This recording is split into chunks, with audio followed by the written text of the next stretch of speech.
Welcome back to Los Angeles, California for the Pro League Season 2 LAN Finals. Joining me this time is Olofmeister from Team Fnatic, who just beat Team Na'Vi in the Grand Final, netting yourself $100,000 in the process. Olof, congratulations, I guess, first of all. How are you feeling right now? I'm feeling very, very satisfied, and thank you. Yeah, and I think you mentioned this was kind of doubly satisfying for you guys because this is like the end of the season, right? Yeah, it's...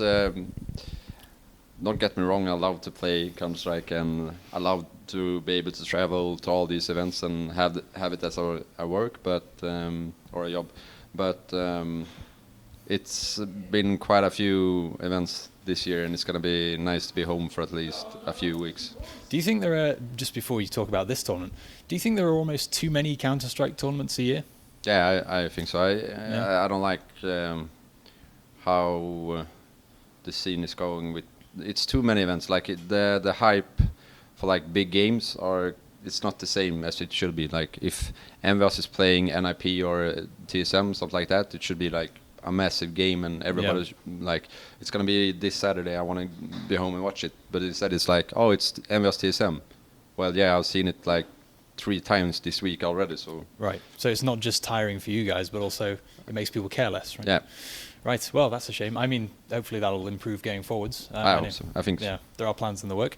Anyway, let's talk about Pro League Season 2. So, or the final, in fact. So your first map you played against Na'Vi today was 16-14, and I think that was your map pick, right, Inferno? Yeah. Yeah. So, presumably losing 16-14 wasn't how you planned No, starting? no, the game didn't go as we planned. I think we won the first pistol or they do, and then we won the pistol and then won the round after that, and I think we won the round after that. Then they won like all the rounds after that. Yeah. So we were kind of, I don't know. They're a really good CD side, and we didn't like really get a grip how to play it.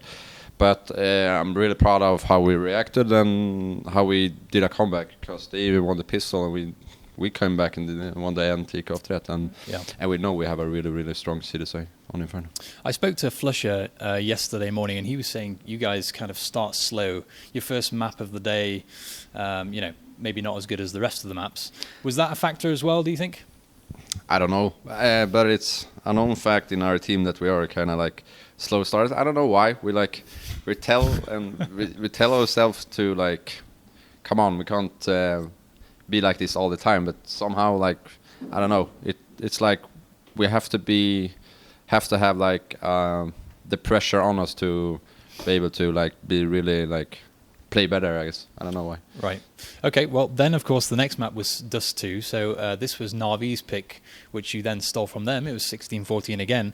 I guess you kind of needed to win that game to get yourselves back into it almost. I mean, you definitely would have lost otherwise, right? Or would you? It's hard to say, but I guess we would have, because it became 3-2. But it's a map that we are comfortable on. But I felt like we came back sort of, but it felt like that was a really close game that could have gone either way. Like there was a lot of rounds that were close. Okay, and then of course, so you're up 2-0 at that point.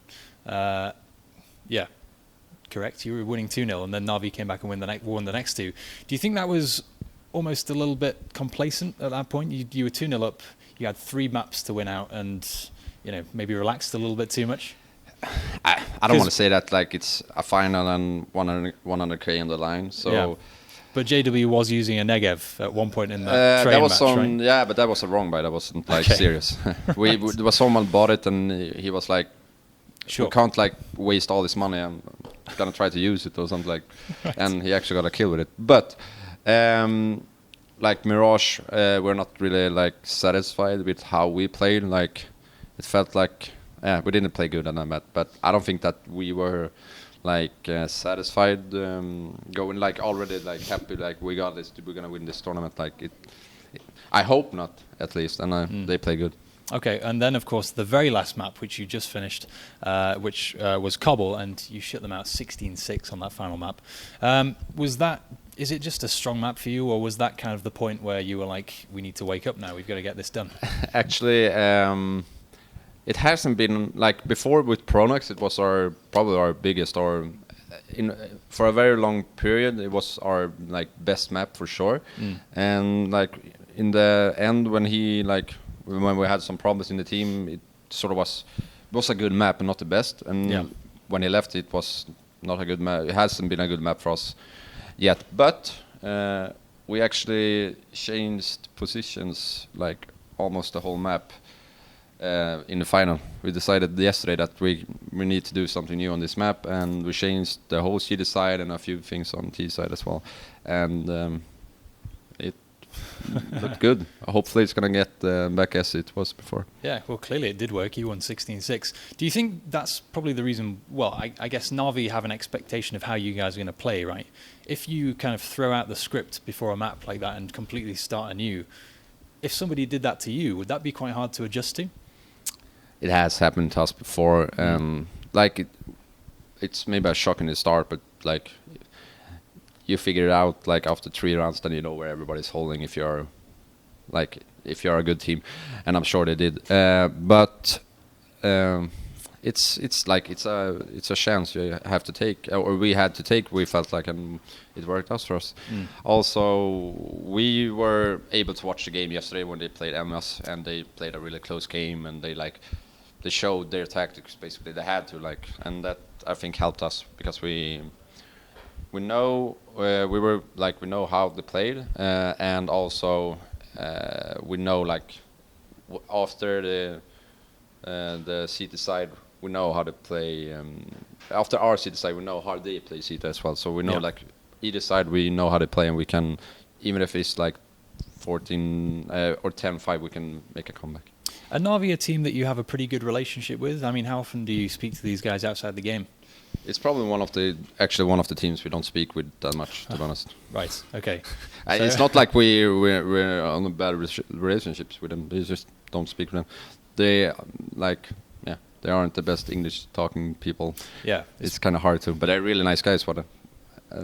When I have talked with them. Okay. Yeah. It's pretty much just Guardian who speaks English. I speak quite a few times with Edward. That's the guy that I'm close with, I guess. There. Right. He's really nice. Yeah. Okay. Well, he seems it. I've just got a couple more questions before I let you go, Olof. So, just as a few closing points, I guess you've just won $100,000 as a team. Any plans for that money so far? What do you guys usually do with that kind of stuff? Well, we have mostly saved it, but we have a. Flusha is gonna get a new cell phone. He has a really, really, really old phone, and he never wants to change because he doesn't care. But we were like, if we win this, you have to change phone, and he agreed to it. So he's gonna buy a new phone at least, and then me and Dennis Maymer are gonna buy some watch. But it's not sure. He wants to do it, and I said I would do it if we won. So I guess I have to. Regretting it a little bit. Maybe a Rolex. He said something like that. Very nice. Okay, last question. I know you mentioned that some of you guys are going to stay in California for a few days, and what's the plan for sightseeing, essentially? We haven't really planned it. We're going to stay, me, Vugge, and Dennis. He's going to stay AW, Flusha, and Krims is going back home. We are taking vacation. We haven't planned anything, and I think that's how you should go to a vacation. Absolutely. Take it easy and plan the day as it comes. Just going to go down to Santa Monica Beach and chill out, that kind of stuff? I don't know what Venice Beach. That's where we're going to live. So, Right. Sounds very nice. I hope you enjoy the holiday. Congratulations again. Thank you. Do you want to do shout-outs or anything before you go? Or not really. Thank you for supporting us, and hope to see you next year. Thank you. Awesome. Thank you very much again. And for everyone at esca.net, thank you for watching as well. That wraps up the coverage here in Los Angeles, California.